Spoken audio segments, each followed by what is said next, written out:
13ª Bienal Internacional do Livro do Ceará. As cidades e os livros, uma ação do Governo do Estado do Ceará por meio da Secretaria da Cultura e do Ministério da Cidadania.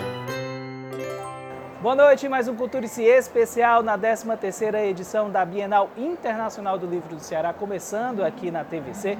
E só para ter uma ideia, dos 5 primeiros dias de evento já passaram por aqui mais de 200 mil pessoas. Falta você aí de casa, vem conferir aqui de perto, aproveita, passa aqui no nosso estande da TVC para conhecer, para falar com a gente. E a Bienal é muito mais, vai muito mais além de um evento de literatura, é também um evento de representatividade. E para falar um pouco mais sobre o assunto, eu recebo aqui no nosso programa de hoje o professor e pesquisador Henrique Almeida. Henrique, muito bem-vindo aqui ao nosso programa de hoje. Obrigada. Professor, primeiramente falando, né, assim, como é que a literatura ela vem no decorrer do tempo retratando, né, os personagens LGBTQI? A literatura em si ela é composta, né, a sua escrita, né, tanto num contexto literário, mas também um contexto histórico, né? E aí a gente vê que nesse contexto histórico a gente vai ver narrativas muito masculinas e também de pessoas cisnormativas, né? Então, quando a gente pega algumas literaturas anteriores, os sujeitos LGBTQI, mas elas estavam ligadas no sentido de algo negativo para a sociedade, né? Vamos representar esse sujeito, mas um sujeito mais negativado que também a literatura ela tem o seu sentido político, né? Os leitores que vão adquirir uma determinada obra, eles vão se espelhar de certa forma na escrita. E aí a gente vai ver avanços, né, com os movimentos, né? O movimento LGBT, ele influenciou muito essa construção das narrativas de vida, né? Os sujeitos em si constroem a sua vida e a partir dela a gente produz, né? E, consequentemente, na produção literária, a gente vai ver umas novas resistências, né? Sujeitos LGBTQI+, falando sobre si, né? Construindo mais sobre o seu corpo, não numa ideia de algo que é um pecado, né? De uma aberração, mas sim de sujeitos que têm vida, que têm sentimento e que têm as suas singularidades numa sociedade, né? Que é bem diversificada, plural, que é a nossa sociedade. Então essa abordagem, ela com o tempo, ela já vem mudando, sim, né? Sim, ela vem modificando-se ao tempo. Não em grande quantidade, como as outras literaturas, mas ela vem resistindo, né? E qual a importância de ter esse olhar, né? De ter essa pesquisa, de tentar procurar essa identidade na literatura no passado, por exemplo? Quando a gente vê o avanço das literaturas, a gente vê como uma crítica, né? Os produtores, né, os escritores LGBT, eles produzem sobre uma outra norma, eles apresentam antes uma narrativa que era de dor, de sofrimento, eles dão um novo significado, né? Passa a ser uma narrativa de resistência. E aí as pessoas que leem, os sujeitos LGBTs, que adquirem um material literário, eles passam a se enxergar e passa a ter como incentivo a sua existência, né? Você, juntamente com outros pesquisadores, apresentou aqui na Bienal o Chá com Glitter, não é isso? Como é que surgiu esse movimento? Fala um pouco pra gente sobre ele. O Chá com Glitter, ele é um movimento que surgiu na Unilab, né, a Universidade da Integração Internacional da Lusofonia Afro-Brasileira.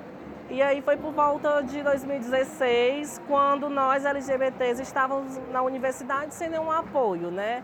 Nós tínhamos nossas dificuldades naquele espaço e como a gente via que a população heteronormativa em si, elas se apoiam, elas se estruturam, nós precisávamos nos estruturar em si.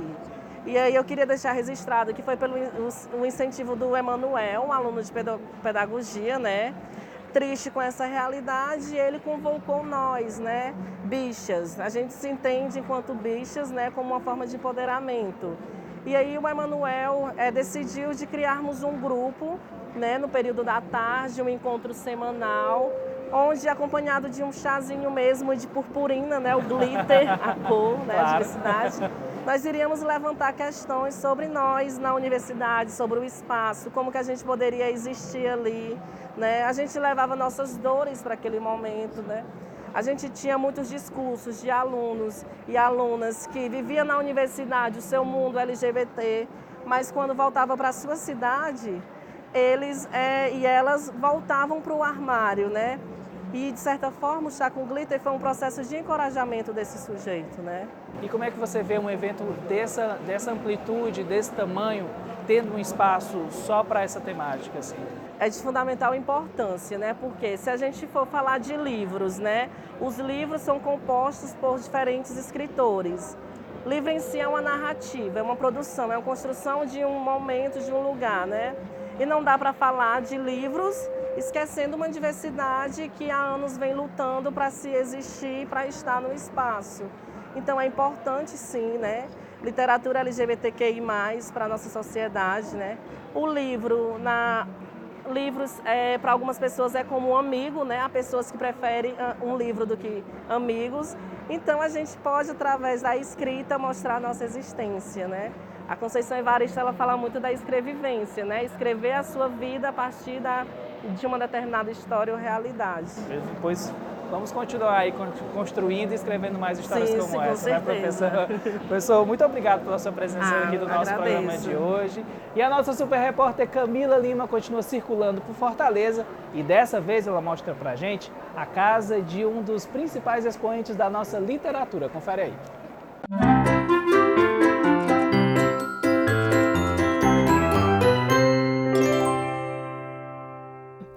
Romancista, dramaturgo, jornalista, advogado e político brasileiro. Um dos maiores representantes da corrente literária indianista, José de Alencar, durante toda a sua vida, procurou trazer para os livros as tradições, a história, a vida rural e urbana do Brasil. Aclamado por Machado de Assis como o chefe da literatura nacional, ele nasceu aqui mesmo, na cidade de Fortaleza, no sítio Alagar Disso Novo, hoje bairro de Messejana. A casinha permanece aqui até hoje. No quintal, uma imensa área verde por onde corria e brincava Cazuza, apelido de menino do escritor, que viveu neste sítio até os 9 anos de idade. E aqui onde José de Alencar deu seus primeiros passos, provavelmente ouviu suas primeiras histórias quando criança, não poderia deixar de perpetuar este legado. E assim, a Casa José de Alencar transformou-se neste lugar de acesso das novas gerações à obra de um dos maiores expoentes da literatura cearense.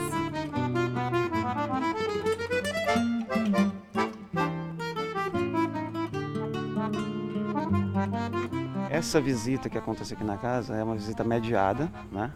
E as crianças, e principalmente jovens e crianças, eles começam a perceber a importância do escritor dentro da literatura brasileira. Nós temos aqui mensalmente, um domingo por mês, o Piquenique Literário, né, que é um evento com atividades lúdicas, contação de história, apresentação teatral, apresentação musical, que tem como finalidade incentivar, né, a formação desses novos leitores, pegando como pano de fundo justamente essas histórias do José de Alencar, claro, de uma forma adaptada para as crianças, até porque, como você falou bem, é um autor clássico, né? É um autor aí do século XIX, então não é fácil ler José de Alencar, mas também não é tão difícil como as pessoas imaginam. São 7 hectares de área com diversos espaços que são um convite à leitura. E ao som das cigarras, abrir um livro debaixo de uma dessas imensas árvores é quase irrecusável oferta. Na Pinacoteca, quadros do artista maranhense Floriano Teixeira retratam diversas obras do autor cearense. A pintura e o desenho são linguagens mais acessíveis, principalmente porque a gente recebe muita criança, muito adolescente. Então eu acho que o primeiro contato é chamar a atenção, né? Então, assim, facilita a compreensão da obra como um todo, e a leitura que a gente pode fazer é uma leitura da época do José de Alencar, a leitura das transformações da paisagem, né? A paisagem de antes, a paisagem de agora. A gente tem os romances urbanos, né? A gente tem aqui a Lucíula, né? Que se fala do Rio de Janeiro. O José de Alencar, na obra dele, ele é extremamente descritivo em relação ao entorno, né? Então, as obras retratam isso também.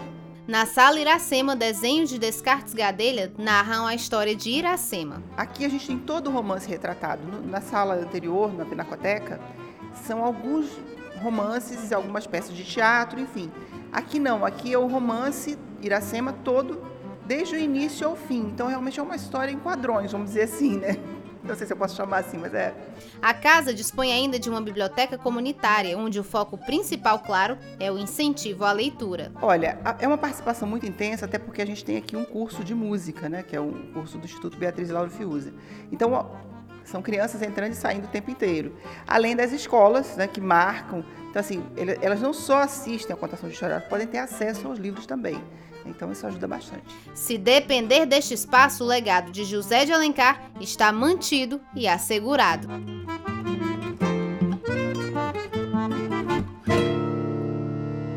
Maravilha, Camille, você aí de casa já deve ter percebido que por aqui está sempre rolando uma roda de capoeira, uma roda de samba, uma palestra, tudo acontecendo ao mesmo tempo e no mesmo lugar. Já deu para dar essa conferida, né? Então não sai daí que daqui a pouco eu volto com mais Cultura-se especial aqui na Bienal.